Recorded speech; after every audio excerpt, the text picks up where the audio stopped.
Jerry Kilroy answered the phone. "Hello? Jerry, it's me." It was Kelly, Jerry's older sister. Her voice was tense. "Hello, Kelly. What's the matter?" "Dad." He felt worse. "I should have called you." Jerry winced. His father had just turned 68 when he had a heart attack 3 months ago. He had a successful triple bypass surgery, stayed in the hospital for a week, and then was discharged when his condition stabilized. "What's happened?" Jerry asked. "He was fine when I was with you." "I know, but..." He became depressed. "The doctor says he had a stroke." "Stroke? Damn it!" Jerry exclaimed. "But last week the doctor was sure that he was recovering well." "I thought he had recovered, and was now recovering at home." "He is at home. That is, of course, from Uncle Tony. The stroke is believed to have been minor, but with his poor health, even a minor stroke is serious." "Oh, yes. Thank God the worst didn't happen," he replied. He knew that after the operation, his parents moved in with their friends, the Blaylocks. In their marriage, his father was always the stronger partner. He was the rock that his emotionally fragile mother held on to. Jerry remembered from early childhood that his mother never handled stress well. So when her husband fell ill with a heart attack, it was no surprise that she turned to her old friend Agnes Blaylock and her husband Anthony. Although not blood relatives, they were always family friends. Jerry, Kelly, and his other sister Kathy considered the Blaylocks almost family. They all grew up calling them Uncle Tony and Aunt Agnes. "Not really. It's bad, Jerry. I've never seen him like this. Can't you go back? Dad really needs us now, and Mom, too." "I'm sure they are," he agreed. "Okay, let me straighten things out with Olivia. I'm not sure she'll be able to take time off from her job. Maybe I'll go back alone." "Fine. Hurry up if you can. Dad is not feeling very well." "How is Mom doing?" There was a pause before Kelly answered hesitantly. "She is all right." It sounded strange, Jerry thought. He expected her to explain further. Instead, there was another long pause before Kelly said in a serious tone, "I need to talk to you about something. It is very important." "Is it true? About what?" "I don't want to talk about this on the phone. I'll meet you when you arrive. Just write to me before your arrival. I need to talk to you alone first before I see Dad." "It sounds mysterious. Can't give me a hint? Just come quickly. When you arrive, I'll fill you in on the matter." "Fine, then see you in a few days." "Thank you, Jerry. We will be very thankful. I can't wait to meet you." "Me too, Kelly. See you soon." Jerry hung up. Strange ending to the conversation. He couldn't think of anything to say that she couldn't say over the phone. He would have to find out later. Jerry knew that his father's health had not been very good lately. He never liked going to the gym and was not in the habit of exercising, although for many years he worked as a car mechanic. He was drafted into the Army straight out of high school and trained and worked on military vehicles while serving in the Vietnam War. Although Frank Kilroy did not see combat, he was always proud of his military service, but I never talked about it with anyone outside the family. Even among his family, he mentioned it only on rare occasions. If asked, he always answered that service was his duty and he was proud to have served. Jerry once asked if he had ever been tempted to evade the draft. He said this as a joke to tug at Dad's chain a little. A stern look and a firm answer. "Never! Never in this damn life!" the father answered, making it clear that this was not an option. Jerry never joked about this again. Jerry knew a little about his time in Vietnam. Frank was stationed away from the main combat areas, but apparently not far enough, because a couple of years later, he got into a firefight. He was seriously injured when the explosion sent shrapnel into his neck and legs. The neck injury cleared up, but the leg injury was complicated. Since then, he has been walking with a pronounced limp. Frank ended his 4 years of service in a hospital bed in Saigon before being sent back to the United States. A few years later, he met his wife Edith. They got married and immediately had Kelly. 2 years later, Katie. They decided that 2 girls were enough. Edith started taking the pills, and they were a family of 4 for the next 10 years. It was a surprise for Edith to learn that she became pregnant again when she was already over 30.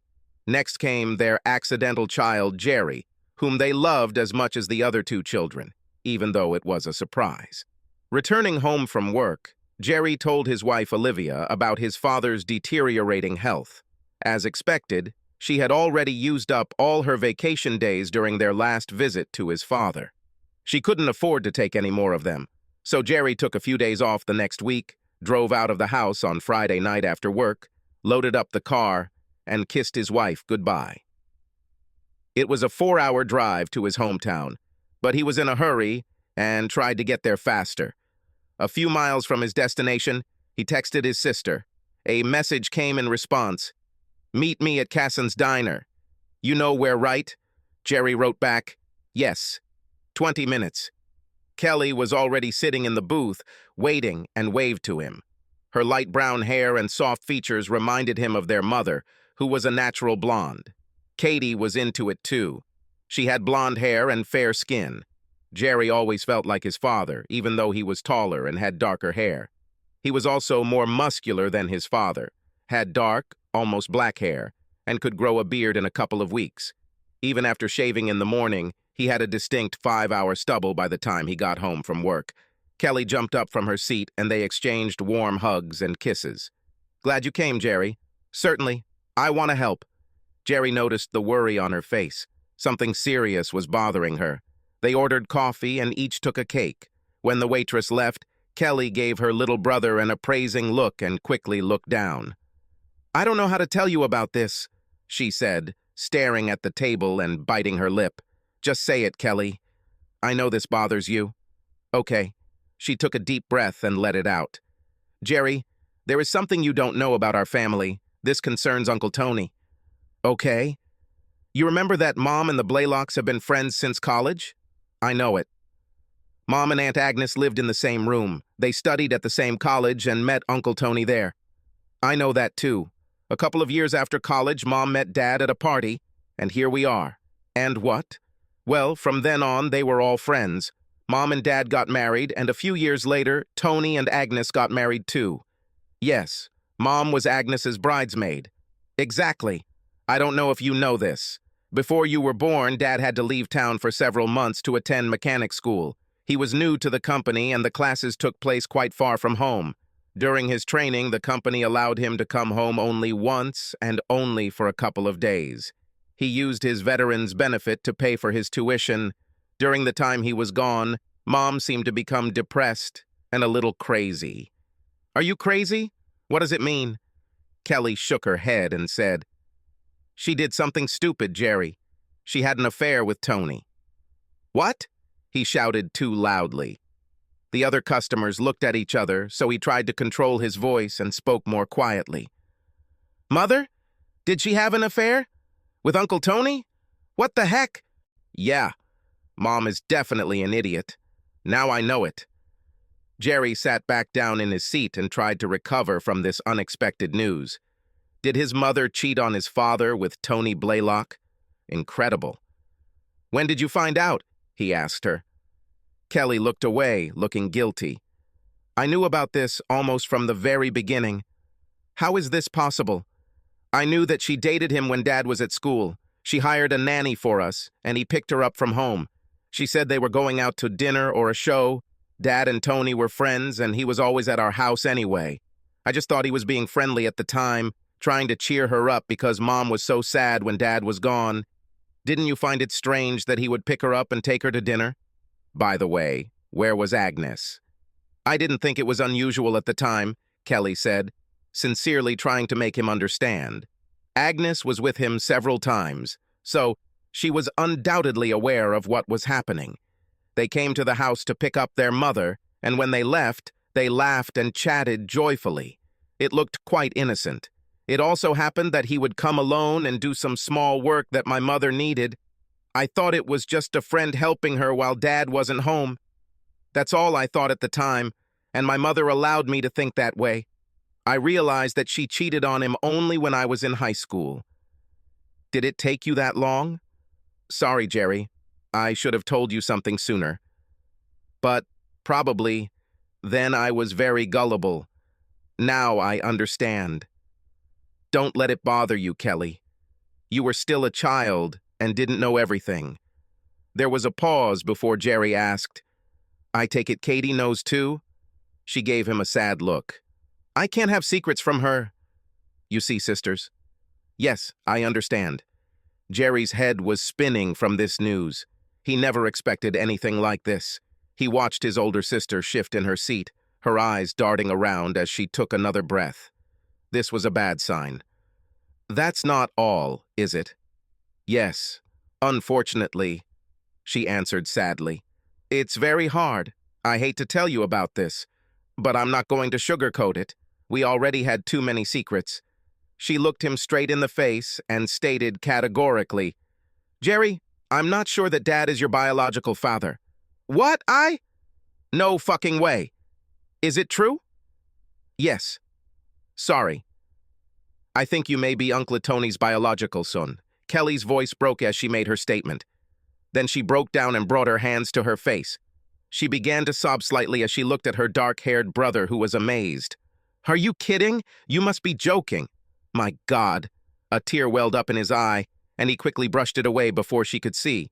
No, but I would like to, she replied, sobbing. But I'm not sure. I hope I'm wrong. I was talking about this with my mom the other day. She said she didn't know for sure either. But he thinks that then she became pregnant by Tony. You showed up a little over 9 months after they had already started their affair, and your resemblance to Tony is too great to deny. Dad never talked about it, so I don't think he realized the possibility until... It took Kelly a moment to stop sobbing and speak. Until a few weeks ago, when Mom let the cat out of the bag. What a stupid bitch she is. He was still recovering from a heart attack when she told him about her infidelity. Since then, my dad has become depressed. Perhaps that's why he had a stroke, because he took the news so hard. Crap. Jerry exhaled with anger. I know he's crushed. Damn her. Why the hell did Mom need to open her big mouth after all this, especially when it was in such a fragile state? It might be a mix-up with the medications, Kelly said. We all think so. Mom has been taking antidepressants for a long time. You know what she's like, but recently she got a new doctor. I think she met him in the hospital when Dad was having surgery. New doctor? For what? Oh, I don't know. Mom has always been a hypochondriac. She hung around the hospital and no doubt met a lot of doctors there. She must have convinced one of them to take her on as a patient. I imagine she didn't tell him about all the medication she was taking at the time because he gave her a new prescription for nerves, and unfortunately, that medication conflicted with some of the ones she was already taking. This made her somewhat delusional, and she told the whole story to her father during their quarrel. Jerry sat stunned in his seat, his brain overheating as he tried to process all this new disturbing information. So he might not be my real father? Jerry sighed thoughtfully. No, he is your real father, Kelly exclaimed. Oh my God, Jerry, don't ever think otherwise, please. I know. Of course he's real, he answered embarrassedly. You're absolutely right, Kelly. He is my dad and I love him. Regardless of whether he is my bio dad or not, I know he loves me, he always has, and will always be my real father. Thank you, Kelly sobbed and reached across the table to take his hands. For several poignant moments, the brother and sister held hands and shared their grief. Kelly hated telling her brother the truth, but he should have known. After a few moments, Jerry said, shaking his head, What a mess it is going on here. Tony is an idiot for taking advantage of her, and Mom is an idiot. Poor Dad. I can only imagine how he feels about her betrayal. His family is everything to him. I can't believe my mom can be such an incredible fool. A secret she's kept for decades is suddenly revealed as Dad fights for his life. What is the likelihood of this? He didn't take it well. How are things now? Do the Blaylocks still have it? Yes, for now anyway. I can imagine how he doesn't like living under the same roof with his wife's ex-lover, but he is quite helpless, and his mother does not want to come home to take care of him. She said she was upset and needed Tony's help. Kelly added in a bitter tone. And of course, old Uncle Tony is very happy to help her. She swallowed to suppress her bitterness and continued, But as you might expect, Dad hates him now. He made that clear to Tony, and he doesn't allow his mother to help him with anything, and neither does Agnes. And how does he cope? Very bad. Of course, he needs help. Without his mother, there was no one to help, so he was taken to the Blaylocks. Tony gave him a separate room in his house and hired a nurse to look after him. He has a physical therapist. Of course, Tony can afford it.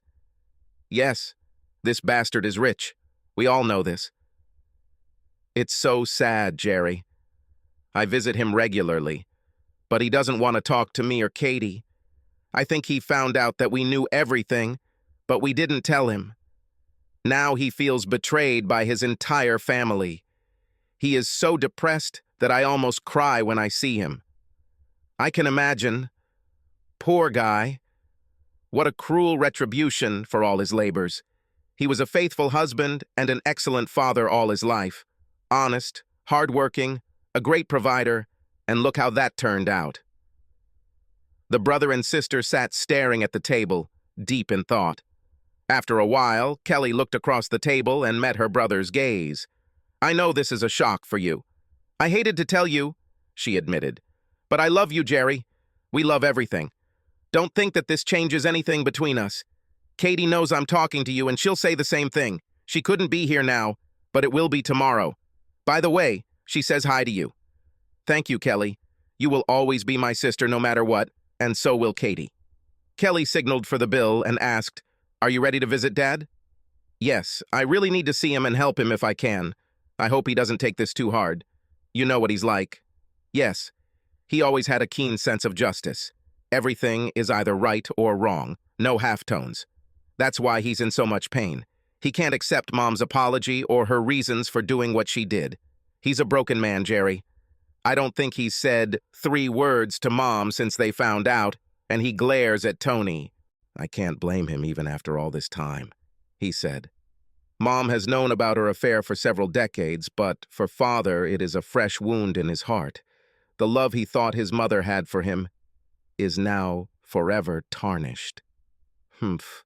Mom certainly doesn't think so, Kelly said sarcastically. She acts like she just told him she crashed the car. Mom says her affair is a thing of the past and that she hasn't been with Tony for years. She doesn't understand why he takes it so hard. I told her that, because her affair was long in the past, it hurt Dad no less. This happened very recently for him, and he still feels the pain. He's still very upset. Jerry and Kelly rode separately. As they pulled into the long driveway, Jerry saw the familiar sight of the large Blaylock house. This is a 2-story mini-mansion with a huge landscaped yard, a swimming pool, and a round flower garden. Uncle Tony owned 3 car dealerships and several other businesses. His house was a symbol of wealth in this small community. Frank Kilroy and Anthony Blaylock became an unlikely pair of friends. Tony's business success, contrasting with Kilroy's modest financial position, made their friendship unlikely over the years. Of course, now that Jerry knew about Tony and his mother's affair, it made a lot more sense. Jerry and Kelly were greeted at the door by a gloomy Aunt Agnes. Kelly and Agnes hugged and kissed, then Jerry hugged the older woman. The hug was tight, and when they pulled away, it became awkward. She was still a beautiful woman, slim, beautifully dressed, with perfectly styled silver hair. Thank you for coming, Jerry, Agnes told him sincerely. I hope having you here will cheer up your dad. I hope so, too. When they were shown into the living room, Uncle Tony appeared. He was taller, 6 feet height, and his thick figure was dressed in an expensive silk suit. On his feet were patent leather shoes made of expensive leather. Smiling confidently, the older man stepped forward, hugged Kelly, and shook Jerry's hand. Jerry noticed his combed-back black hair, speckled with gray. This gave him a respectable appearance. It's good to see you again, Jerry, Tony said with a smile. I wish the circumstances had turned out better. But I'm very glad you're here. Me too, Tony. Jerry wanted to call him Uncle Tony, but restrained himself. Neither of you want a drink? No, thanks, Kelly replied. and Jerry just shook his head. "Where is Dad?" he asked. "In the room," Tony said, pointing proudly to the large room. "We specially repaired it for him when he was discharged. Full hospital bed, power wheelchair, everything you need. All he needs to do is ask." "Certainly." Jerry and Kelly left the tall man and went into the former closet. Jerry was shocked at how small and helpless his father looked. The strong, confident man he had looked up to all his life was a smaller shell of the man he used to be. His head lolled to the side, and he looked listlessly at his visitors as he sat in his wheelchair by the window. Jerry came over and hugged him. Frank raised his hand, which was still working, and extended it to his son for a weak handshake. "Hello, Father. I'm sorry you relapsed," Jerry said, trying to start a conversation. Frank nodded weakly. His face showed no emotion, but his eyes were glued to his son's face. He tried to say something, but the words came out slurred. Jerry leaned closer to hear the man's faint words. At first, he started to pull away, nodding as if he understood. But Frank held his son's hand resolutely, repeating the words many times before he saw some recognition in Jerry's eyes. During their hesitant conversation, Tony and Agnes left the room to give them some privacy. Jerry finally realized that he was telling him that he loved him, and that he would always be his son. Jerry felt tears welling up in his eyes. He heard snoring next to him and looked at Kelly. She heard what Frank said and began to cry, covering her face with her hands. Jerry also began to choke. "You too, Dad," Jerry said to the old man, his voice trembling. "I love you, and I will always love you. I heard about problems with my mother, but for me it doesn't matter in the slightest. Nothing has changed between us, and it will never change, Dad." Frank raised one hand up. The other didn't work too well. Jerry finally realized that his father wanted another hug. He bent down again, and one of his father's arms hugged him with surprising strength. He didn't let him go right away. His mouth was next to Jerry's ear and tried to whisper something. Jerry had to listen closely to understand.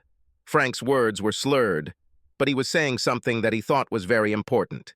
Yules or moves or rules, something like that. Perhaps Frank was on edge too, because his words were so slurred that he couldn't say exactly what he wanted. Jerry felt his father starting to get upset. Therefore, he pulled away, feeling awkward that he could not understand him. They sat with Frank for a while Jerry talked about his wife and various trivia about his work and family. Frank's expression turned sour. He looked away from his son and fell silent. "I'll be back in a while, Dad." Frank didn't show that he heard him. Edith was in the large, expensively furnished kitchen, sipping coffee. There were empty plates on the table. She must have just finished eating. His mother was dressed in a colorful printed robe and had slippers on her feet. Her hair was beautifully styled, and she wore light makeup. She saw her son enter the room, and her face broke into a wide smile. She stood up as Jerry entered and hugged him tightly. "Oh, Jerry," she exclaimed, "I'm so glad to see you." "So glad you came," called Kelly. "I had to come see my dad," Jerry told her. "We met just recently, and she told me something interesting about you and Tony." "Quite an interesting story." "I'm sorry for keeping you in the dark, honey," Edith explained with slight sadness in her eyes. "But I didn't want to upset either you or your father. You can see how badly he takes it. It would be better if I didn't say anything at all." "No shit," thought Jerry. "She doesn't seem too upset, though." And he was slightly surprised at how calmly she took it. It is likely that her confession was the cause of her husband's stroke. Jerry thought she would be embarrassed by her infidelity, or at least more remorseful, considering it was her fault. "I don't know what came over me," she continued with a sigh. "I knew that it would be painful for Frank to learn about my betrayal. That's why I never told him. It was something just between me and Tony, and Agnes, of course. It never affected my marriage, and it never affected Frank over the years." "How long did it last?" Jerry asked in a neutral tone. "Oh, for a while from time to time," his mother told him casually. "Tony and I dated briefly at school before he married Agnes. Nothing serious. Then everyone met. Agnes had a couple of guys she dated from time to time, and Tony and I dated. We were all such good friends, even after we split up, and Tony started dating Agnes. We were still close, and we always went to parties as a threesome and stuff. As she told her story, her gaze moved from her son's worried face to a vague spot on the wall. It was obvious that she was remembering a very pleasant time in her life. With a sad expression on her face, she admitted, "Even after Frank and I got married, we still saw Tony and Agnes a lot. We often walked, they were at our wedding, and we were at theirs. It was such a fun time. When we had Kelly and Katie, it was one big happy family. All 6 of us, I mean. I wish this would never end." Suddenly, her expression hardened. "But when your father left me to go to that damn course, I felt so lonely. I alone took care of your sisters and did all the household chores. It was too hard. Tony helped me get through this difficult time. Without his support, I would have gone crazy. When your dad came home, I stopped seeing Tony as often. We still managed to see each other, just not as often. He was so nice about everything. He took me all over the city and introduced me to many people. He's a really wonderful person, you know." "I hope you didn't tell Dad about this," Jerry replied, frowning. Edith was startled by his exclamation and stammered, "What didn't you say? Why is the guy with whom his wife cheated on him so wonderful?" Jerry said sharply. "A great guy who he considered his friend, the friend who essentially stabbed him in the back. Not the best thing to say to an old, sick person." "You don't have to behave like that, Jerry," she frowned in response. "Of course I know that. Now it's easy to judge me." She waved her hand at him dismissively. "I'm not stupid, you know. And I didn't tell him anything like that. I just let him know the truth about what happened then. He should appreciate that I was so honest." "I'm sure Dad will be very glad to hear the truth," Jerry said sharply. "He may not be happy," she replied reproachfully. "But now that he knows, he'll just have to deal with it. All this is in the past, and it is too late to worry about it now. Besides, Frank has a lot more problems than the stupid fling I had years ago. I will try to help him cope with this as best I can, but he has to help himself too." "I'm sure you can help!" Jerry spat angrily, outraged by his mother's indifferent attitude to such serious things. He deftly spun on his heel and walked away before he exploded at his stupid mother and her reckless behavior. He wanted to ask about his origins, but right now he was too upset. That conversation will have to wait for another day. Kelly was nearby and must have heard his angry retort. She came in and sat with his mom and gave him a strange look as he left the room. Jerry went to the library to think. Through the sliding glass doors, he saw Agnes on the terrace at the back of the house, sitting at a table drinking coffee. He went out and sat down at the table with her. She hugged him and poured him a cup of coffee, and they started chatting. "We never thought it was bad," Agnes told him honestly. "Edith and I were so close then. We were roommates, you know. And they did everything together." As she spoke, she gave Jerry a knowing look. "She dated Tony before me. But when I started dating him, she still joined us on dates. I think Tony still had feelings for her, so it was natural that she was there. She was such a beautiful girl, everyone loved her, and I really enjoyed her company. Tony, too. We didn't think it was a bad thing. And when Dad left for school," Jerry asked tentatively, "you and Tony just started taking her to dinner?" "Yes. Dinner, dancing, drinking, laughing." She sighed, looking thoughtfully into space, reliving the memories. "God, Jerry, how much fun we had in those days. Edith, Tony, and I were like the 3 musketeers. Your dad didn't really like going out. He was a bit of a homebody and didn't give your mother much interaction. Perhaps he worked too hard for his family." "Perhaps," Agnes agreed instantly. "I don't think he made much money in those days. But you're right, he worked a lot. When he left for school, it was normal for Tony and me to include your mom in our plans, just like we did back in college. We had so much fun." "So you agreed to Tony's affair?" "I guess so," she said dispassionately. "Tony is a handsome guy, an extraordinary personality, you know. We have always been sociable. I knew that there was a chance that he would walk behind my back. I felt that if he had to play pranks, it would be better with Edith than with someone else. She won't try to take him away from me, and we were already very close. It was just a natural combination. As I said, we didn't think it was a bad thing. She looked at Jerry and noticed his devastated look. She walked over and patted his hand. Don't be upset, honey. No harm done. I mean, no one would have gotten hurt if Edith hadn't let it slip out the other day. And don't blame your mom too much. She was alone, and Tony caught her in a weak moment. He can be very persuasive, you know? She laughed loudly. He's just adorable. Always has been and always will be. I am sure about that. Jerry felt even more disgusted than when he left his mother. Neither of them considered the affair with Tony a cause for concern. He left the elderly woman alone with her pleasant thoughts about the past days and returned to the house. His thoughts were restless until he suddenly thought of what his father had tried to say earlier. Tools! He needs his fucking tools! Jerry exclaimed excitedly, pleased that he had finally figured it out. Frank always took pride in his instruments. He had a hand-picked set of craftsman tools that he had purchased years ago and kept in the garage. At a time when he had little money, these instruments cost him a fortune.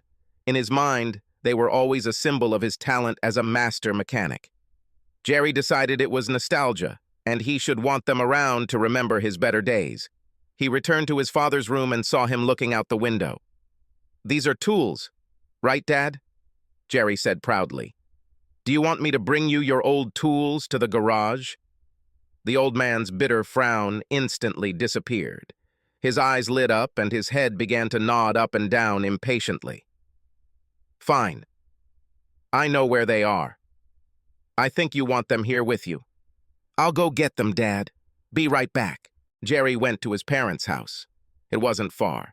He had his key and walked into the garage, remembering the days when he sat here and watched his father work on the car, trying to make some money on the side for their poor family.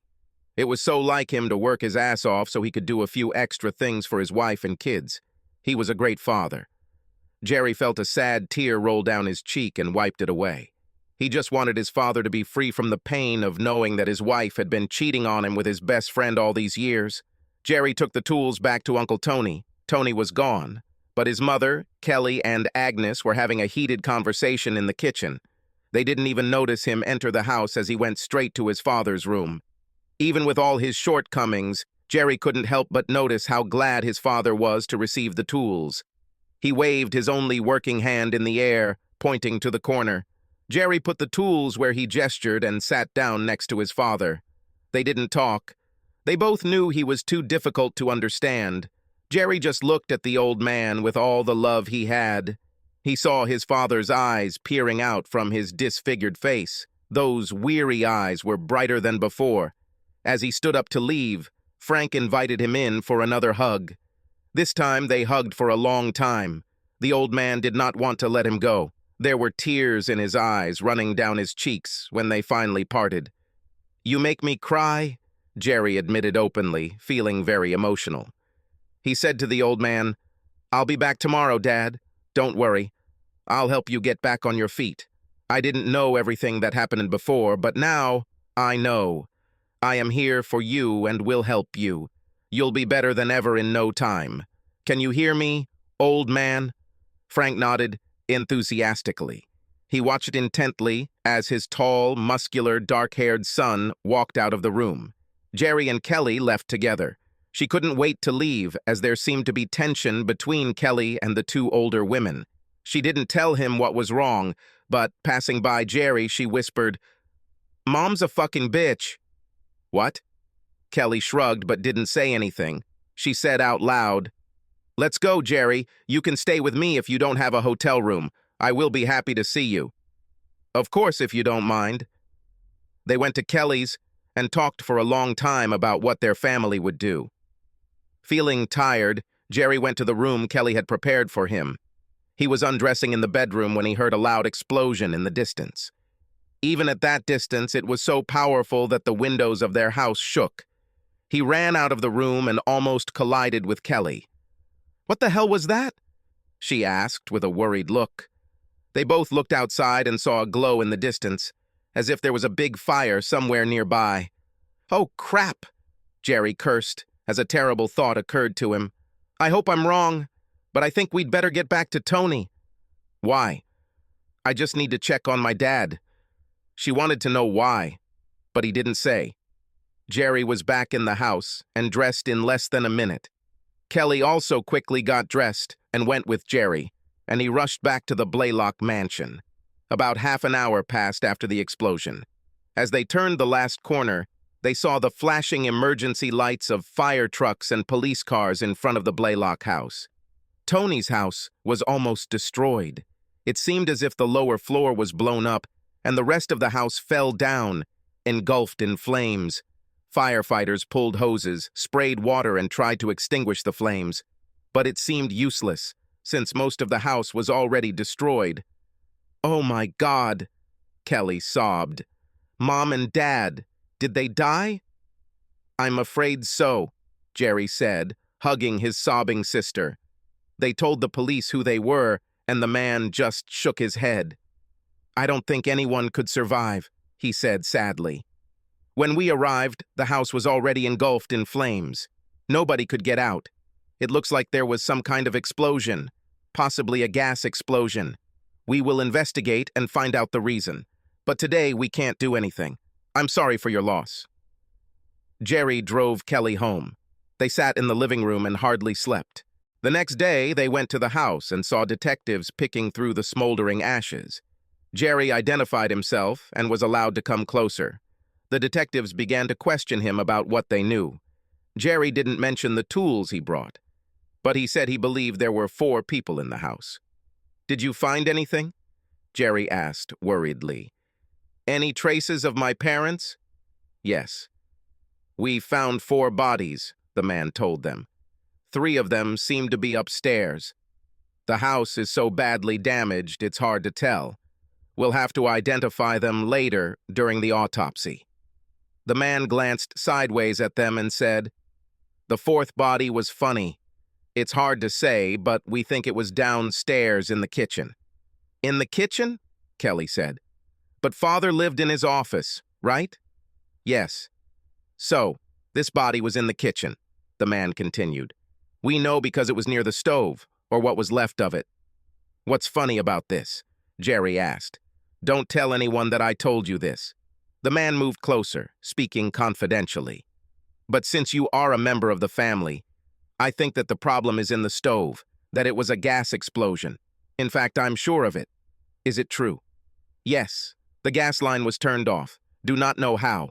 The connection was damaged, but survived the explosion. From experience, I can say that it was not a leak. This line was intentionally disconnected. The man leaned even closer and spoke quietly to his brother and sister.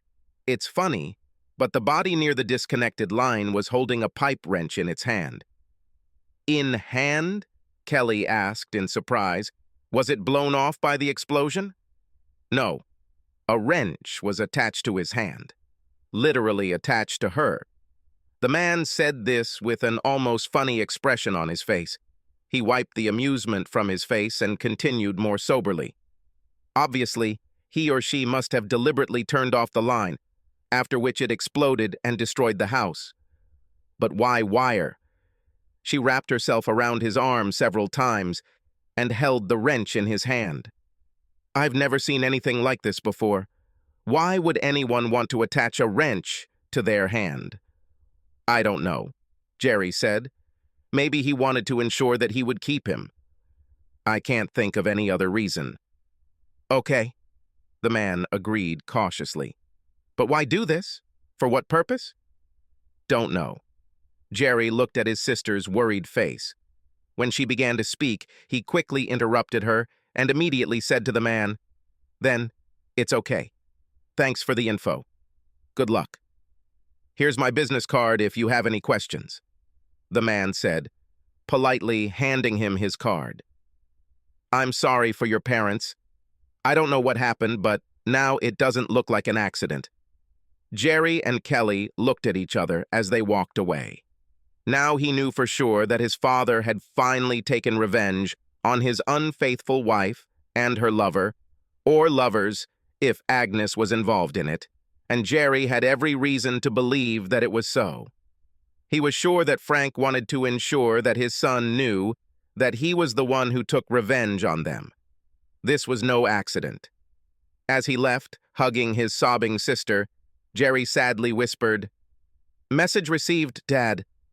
Jerry was sorry to lose his mother and a little sad about the loss of Uncle Tony and Aunt Agnes.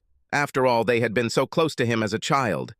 But he could not help but respect his father, a proud soldier and a man of honor, now reduced to a feeble, almost helpless, disease-ridden man, receiving his final revenge for the worst insult a husband could face. It was so similar to his stubborn father, he wouldn't let something like that go. "God, how I love you, Dad." Jerry allowed himself to sob. "I'll miss you." Subscribe to our channel so that your second chaff doesn't cheat on you, and go ahead and listen to the next story, because this story is nothing compared to the next one. If you're under 18, don't even think about listening to the next one.